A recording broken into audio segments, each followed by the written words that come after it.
Okay, so today's video, it's a loop on ground kit.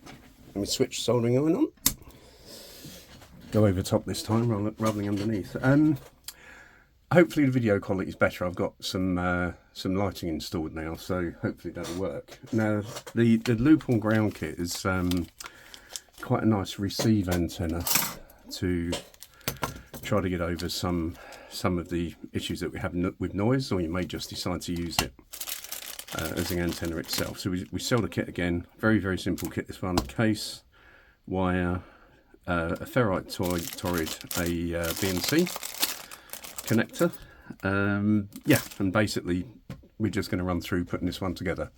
This video has actually been requested by a new radio amateur because they've had a look on the website where there's a really good article which is KK5, and I think it's jy.net.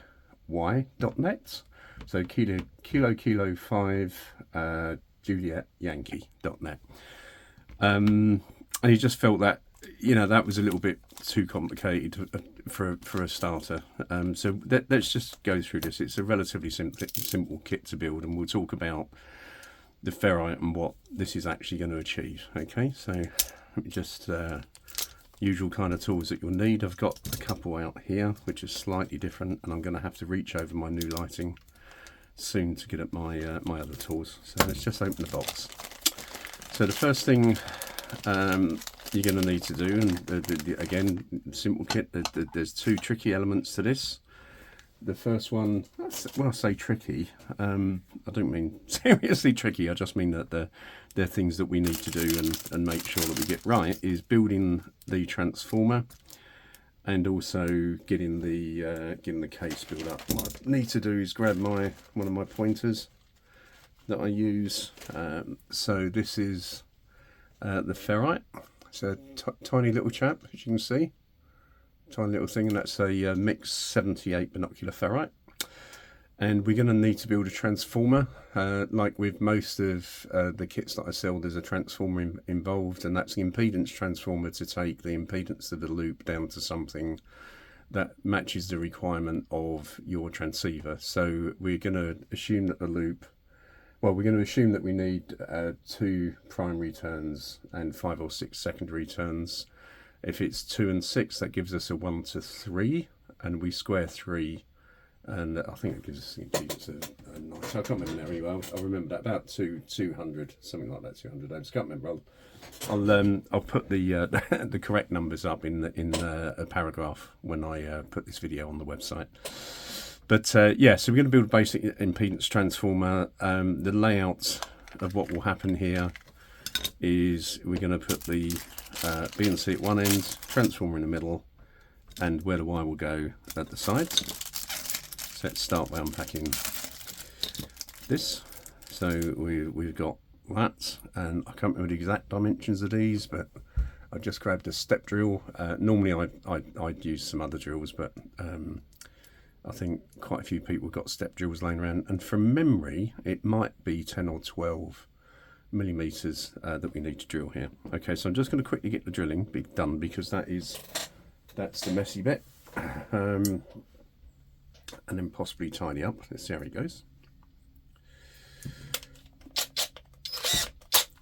So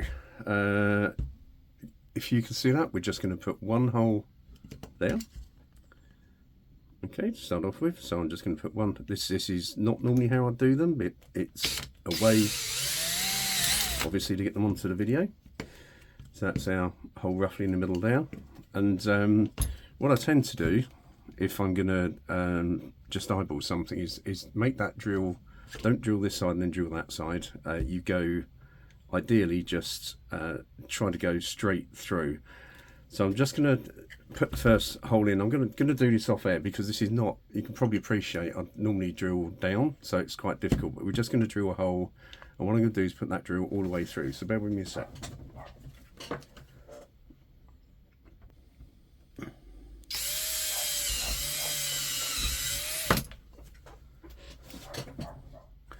Okay, I've not actually gone in straight, so again, if nobody's perfect, that one's slightly off centre, that's my fault. It's fine, okay. I didn't use the template. There's a 3D printed template that you can use. It's on Thingiverse. I'm sure I'll put it up there. And that gives you a more accurate layout. So that's the first part of drilling we need to do. Might be able to hear one of our dogs in the background. And what I'm going to do with the second part is I'm going to run. Don't do this at home because I'm drilling towards my hands, yeah? I'm just going to take out less than I require there.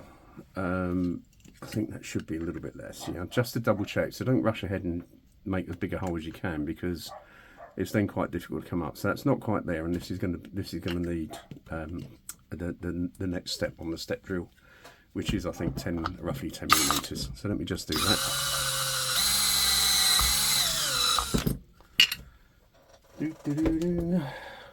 What a mess.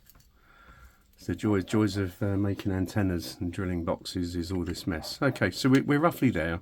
That's 10 mil. So that's you need about a 10 mil hole or a 9.5 if you want to screw that connector in. And then what I'll do is I'll just put the connector in the box and just show you a couple of things. So when we're doing this, I tend to put that up so you've got easy access to it, because you're going to need to poke some wire in there, right? If you do it upside down, it's not that much more difficult, it's just easier that way. And again, it's a little bit fiddly, like a lot of these things are. So again, I just hold that. That's a tab that we're going to fit in for our ground, or our or the coax shield, which is where that one's going to go to. And again, I just tend to put a little bit of a bend on it. You'll see why in a second. Sorry, let me just put that round there. It's just so that I can lever that up into the correct place. And it's your preference. You can either put the tab on top of this washer or below. I just put them below. But it's not going in a metal case, so it's really not going to do a lot. And then, if you can see, this is probably the only fiddly bit on building up the case. Is actually, bear with me a sec, actually just starting this nut on its merry way. So I'm going to have to turn it up that way, let gravity help. Right, okay, so gravity seems to be doing its thing for me, and that nut is now started. We're then just going to nip that up. I've got a spanner. This is the problem with putting the lighting in the way. So we can just nip that up with a spanner in there. You need a quite thin one, or you can use pliers. So one alternative. I don't know what I've done with my small spanner, but let me just nip that up with a pair of pliers. As I say, it's the only fiddly bit with this particular kit is getting some of this done up. Remembering you've just drilled a hole as well, so if you can see that, like I said, I've just doing that up a little bit. That's pretty much good enough now. You want it tight enough to put some pressure on the case, but not too tight that you cause issues. I've just realised last time I did this I used a socket, so sorry about that, guys. I did actually use a socket to tighten that up. But it's always good to see me struggle. Let me just get this nipped up.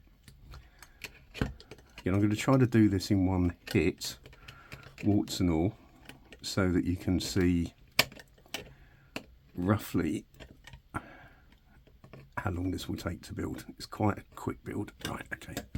So that's just nipped up. That's not going to be super strong. We're going to use, once this is built, I'm going to secure the case for being waterproof and this with hot glue.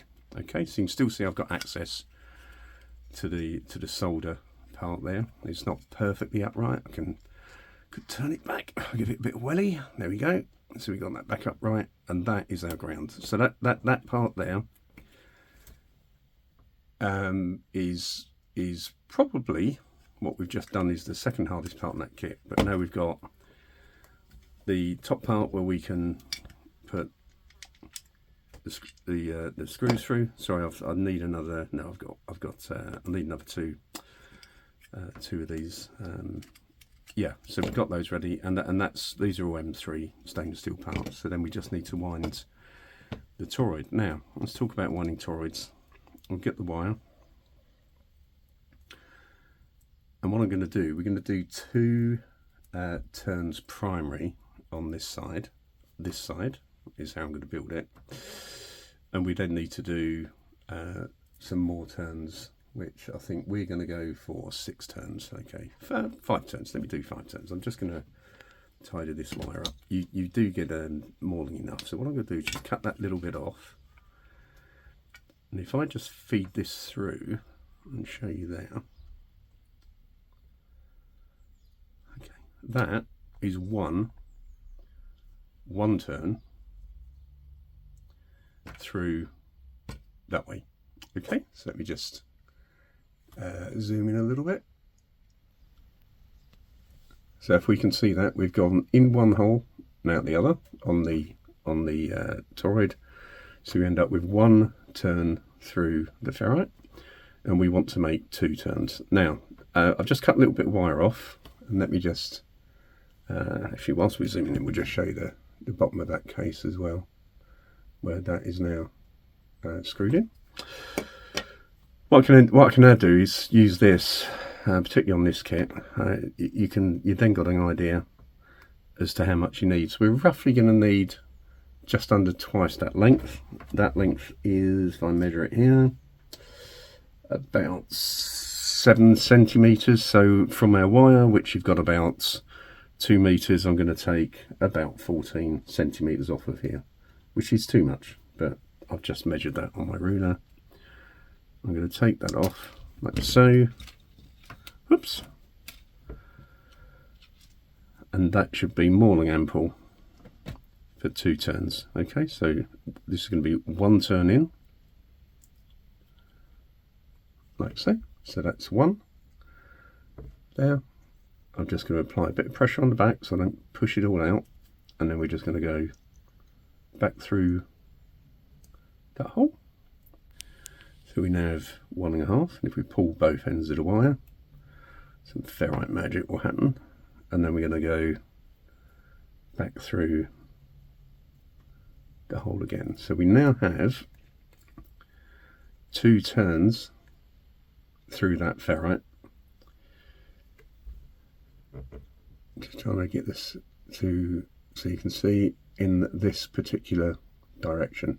The next set of turns we're going to do the other way. Now we said that was 14 centimeters, which was too much. That's for 2 turns. If I do 6, so we've got 3 times 14, which is 42 centimeters to go the other way. So let me pop him there.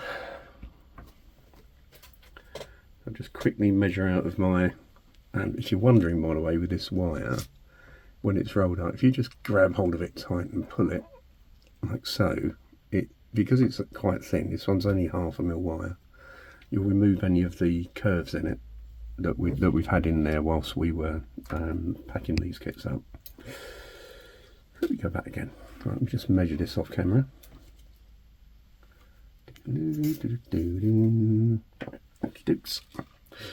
That's roughly 42 centimeters. I'm just going to cut that there. I'm just going to zoom out. Okay, and then we'll, oh, you can see the new lights. They're cool. Zoom in a bit, went too far. And as I said, all I do is I just grab one end and just pull it. And that will give us a nice, as I said, relatively straight piece of wire.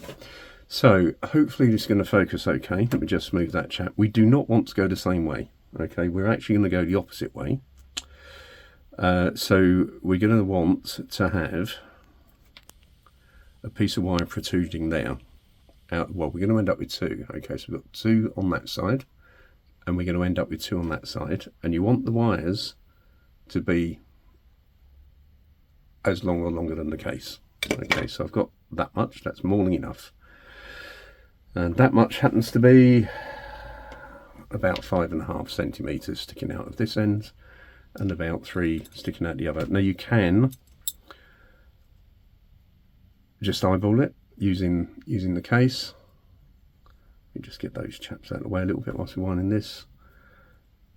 Or you can measure it, entirely up to you, but that's roughly what you need. I've built these before and I've tended to eyeball them because you've got your case there and you can just kind of line it up. So we're just going to go through again. That's 1.5. Again, I'll just tug that to make sure it's relatively nice. So it's our second turn. Okay. Let's do our third turn. Again, I'm trying to do this as any YouTube would know when you do builds, you tend to not be looking at what you're doing exactly as you would normally do it. Okay, so let's assume that that's 3 turns. Once we come back through,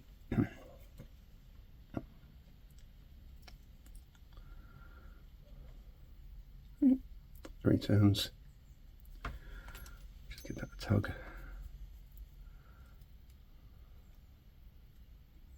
And again, we'll go back through there. 3.5 turns.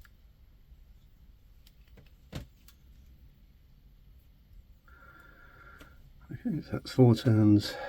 Coming up to our 5th turn.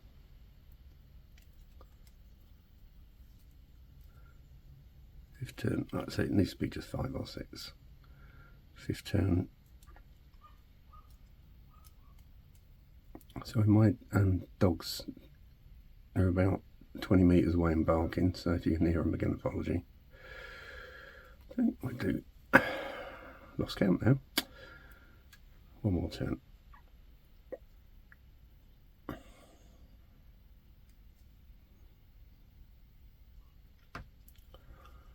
Okay, and now I'll trim off any excess. Okay, so that's it, 5 or 6 turns, either is fine, and you can see there that what we're going to end up with, and I pull that and trim it, is your little receive transformer. Okay, so there we go. So we got ends there, the shorter ends, as I've kept them, are going to go that way. So this is where the 2-turn end goes. Yep. And we're going to put this on the other end. Okay, so it's going to just sit in there like that, and that is how we're going to do it. So what I'm going to do is I'm just going to do 2 things. Firstly, on the case, I'm going to bend that down a little bit. These are really good cases, these. And I'm just going to take some rough measurements. If we can see that lane next to there, I'll take some rough measurements. This is where it's going to go. Now, again, it doesn't have to be super neat. I've got 2 holes there, which I've managed to make a bit of a hash of. Which are there. Which is going to give me, if I just pop that in there, which is going to give me that, so that I know that the 2 are going to go there. And what I'm going to do is just cut at the edge of the case there. Okay.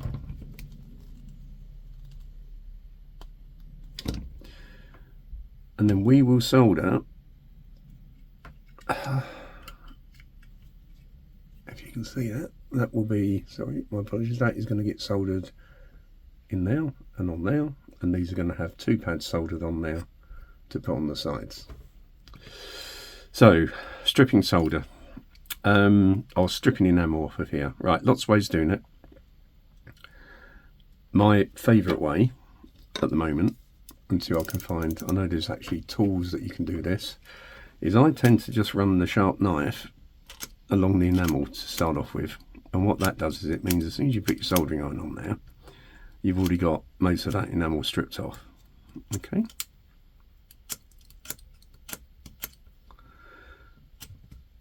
And it will, particularly if you've got a soldering iron, sorry about that, particularly if you've got a soldering iron that's reasonably powerful, when you touch the 5mm or 0.5 millimeter wire, that really does get this enamel off quite quickly. Now, the melting temperature of the enamel I think is about 140-50 degrees C, but it doesn't mean that that's what your soldering iron needs to be set at. Mine's set at 425 degrees, I think. Celsius, and it will have quite a quick effect to get these off. Now let me just see if I can again record this. These little helpy hands are quite good, albeit this one again I've had since I was at college. That's a long time ago. So I'll see if I can do this here so that you get an idea as to how to melt this off. Okay, so there's the two wires. It should focus when I bring my soldering iron in, which is now wrapped around the new lighting. I have to make a mental note to sort that out. And I don't know if you can kind of see that, but let me just zoom in. Yeah, but that is now burnt off almost instantly, that wire, so that will be good to solder. Okay, and again I'm going to do the same here. So we're just going to tin the ends of those wires, use a little bit of solder here. I'm going to do this side as well. Okay, so let me just tin this.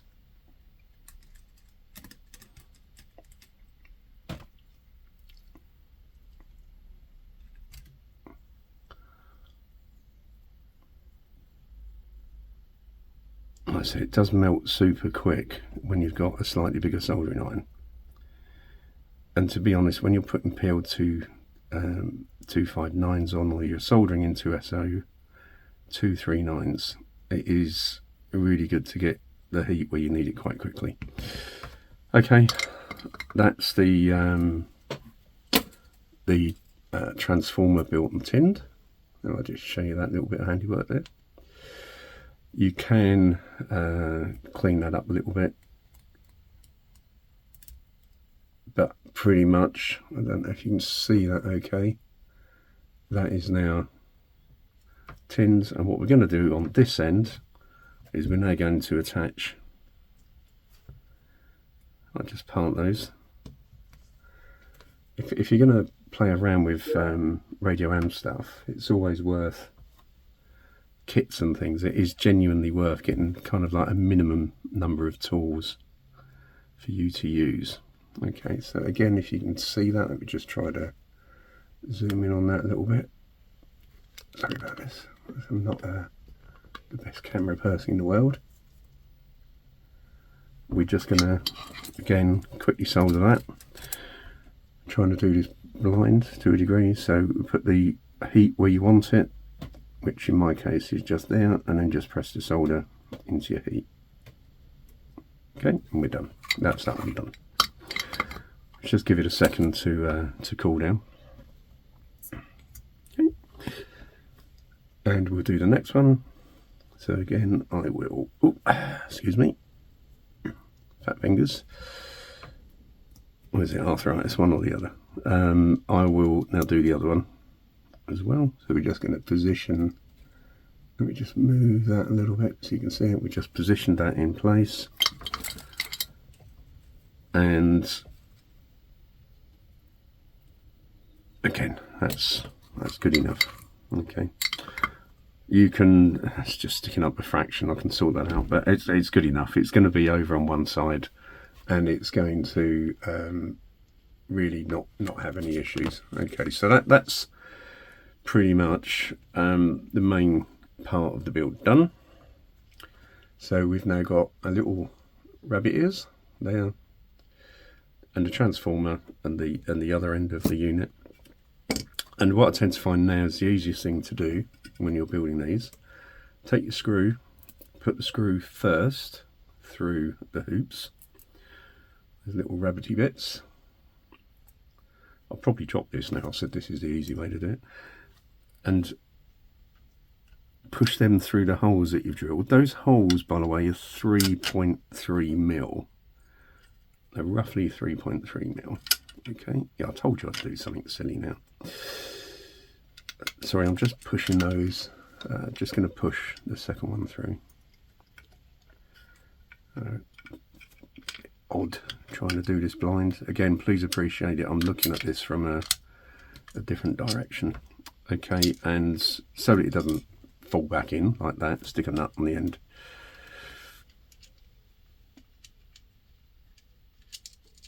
Okay, I'm going to let gravity run its course again. I've woken up wrong end of the bed today with this.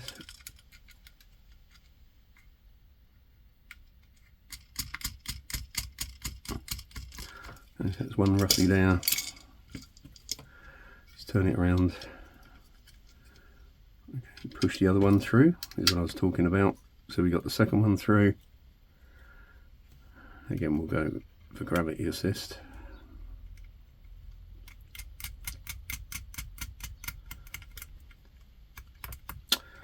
Okay, so that's the second one, and then because we've got probably a little bit too much wire than what we need, what I'm just going to do is position the transformer and the wires.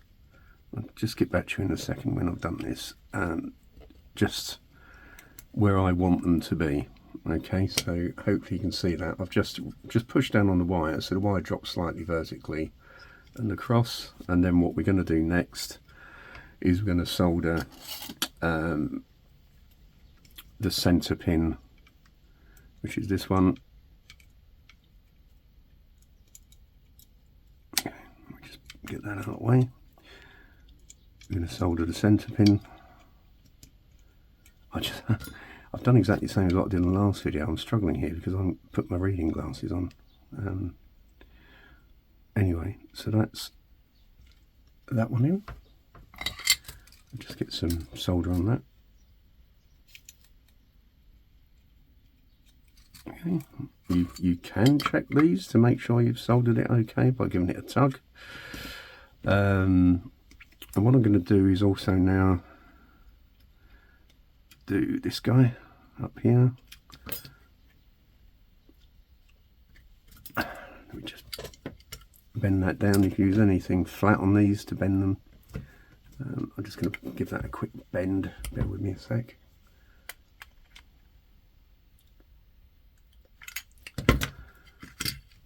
And again, I'm using these so that you can see. I'm just going to try.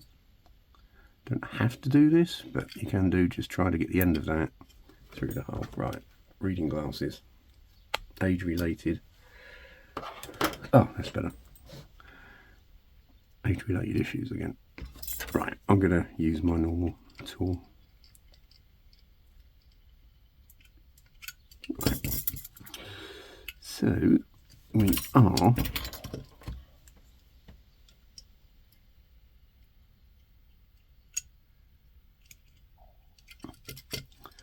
pretty much there.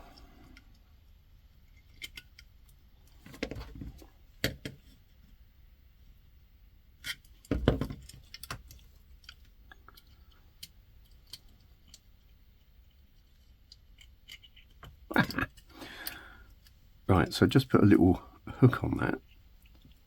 And again, you do not need to do this. As long as that solder connection ends up okay, then you're in a good place. I just tend to like to, I don't know, make sure that the things are actually through the holes. This may spring, by the way. These things sometimes, when they get a little bit hot, fall out of place, but in this case we're good. So I'm just going to tidy this up now,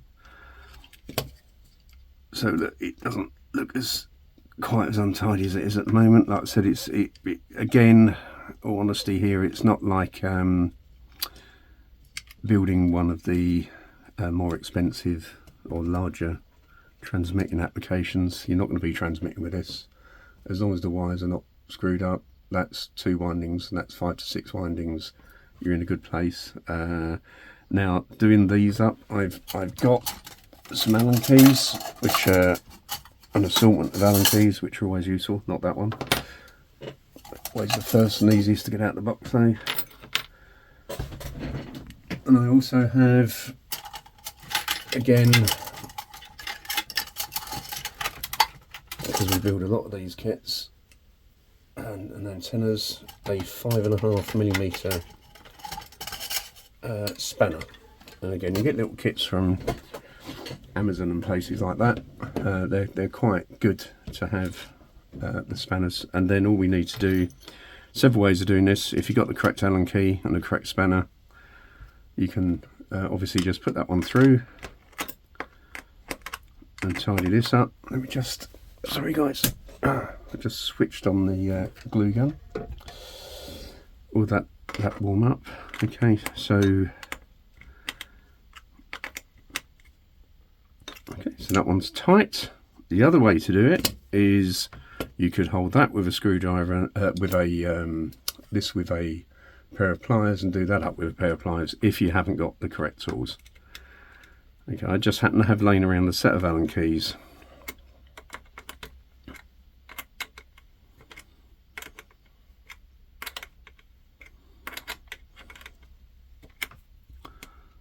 Yep, nearly there. Okay, and that's the log transformer built. So as soon as the where are we? As soon as the hot glue gun, which is that way, warms up, we're going to seal it. However, because this is a waterproof case which we've just drilled holes in, so we do need to do something about that. What we're going to do here, oh, wrong way, sorry.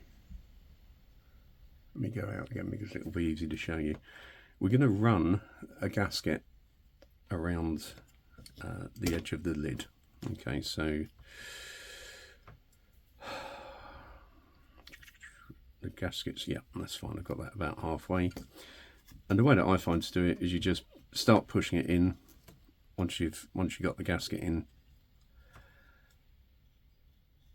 And you just run it across. Okay, so we run that gasket around to the bottom end. They give you in these enclosures too much gasket, which is great.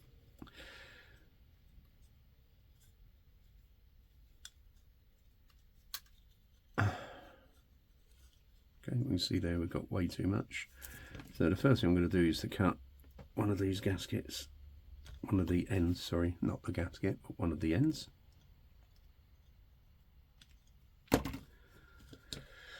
There, that's done, that's done, that's done. And you'll see that that's just a little bit too long. Once I've squidged that in, that is a little bit too long. So again, I just tend to eyeball where I roughly want that to be cut. We just go there, I just look at it and go, okie dokes, I think that's going to give us about the right amount with a little bit of an overlap, and then just push the gasket in place.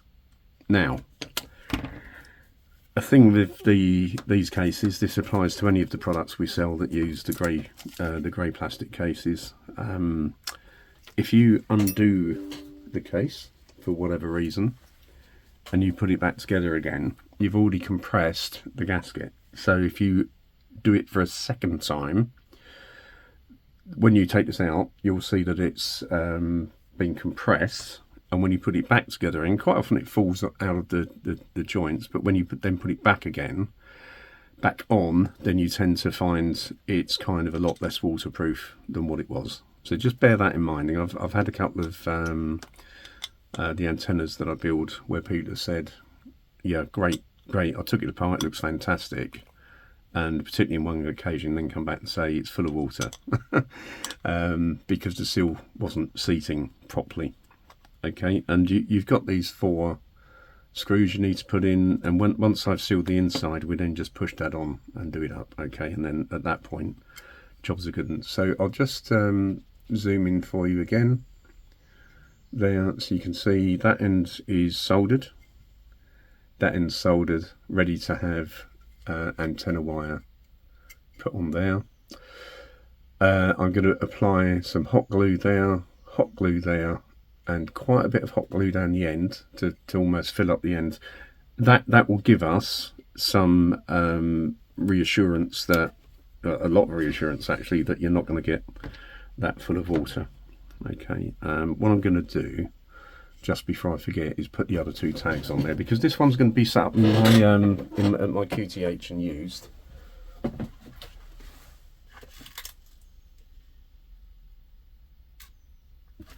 So Oops, too many. So we got some more from the cupboard.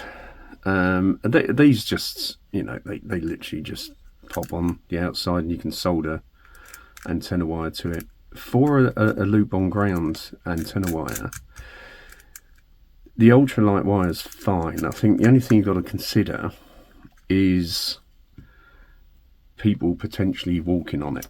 So that doesn't really break, but what's normally at the back of my mind is, you know, what actually happened. So I would tend to go for a thicker gauge of wire than the loop on ground, particularly if you're going to leave it out for a long period of time and you've got cats and dogs and things that like biting things. If not, then you may find that your antenna will actually break. Right, so I'm going to apply, hopefully this is melted now, I'm just going to apply a dob of glue here. And it's going to be quite a big dob.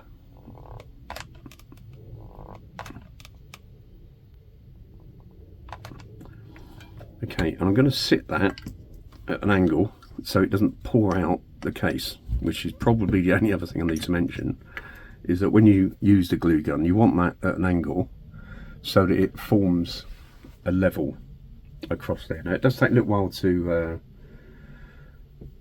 actually dry, so I'm going to kind of call it a day with the video now, and I'll just come back with it when it's complete, and I'll show putting on the lid. Okay, but that's kind of what you need to do, is to just seal that if you've got a glue gun, or you can use UV glue, arrow dye, anything like that that will just seal that, and add some rigidity to the connection as well, so you don't find, because if you think you've drilled a hole, they're a circular hole and you can't drill a D-shaped hole for these cases easily.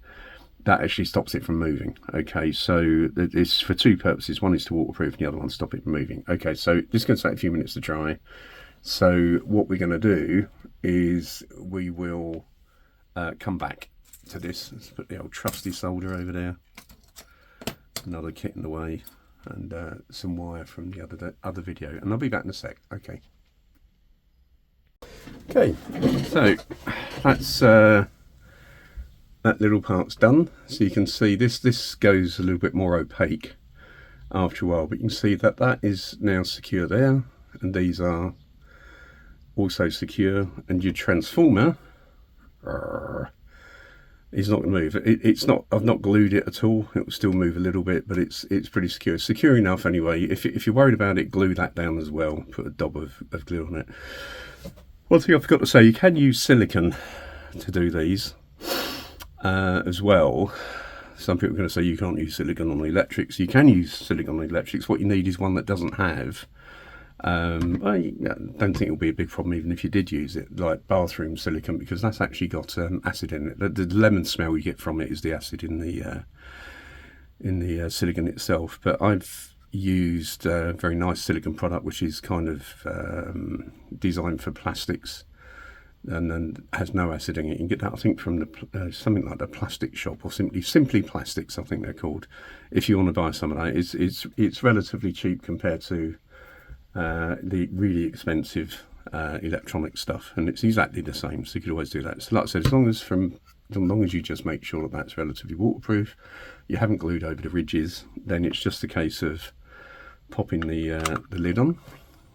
Now again, the way that I tend to do this, because I'm really lazy, is I've really lazy with very damaged hands, but I just use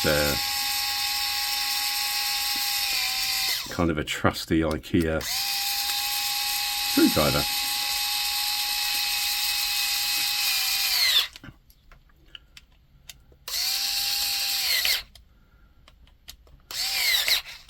Okay, you don't want to over tighten these, that's why this is quite good. Just nip them up, and that actually pinches on that valve you put in there. So we're good to go. I will set this one up, like I said, with the correct wire, and we'll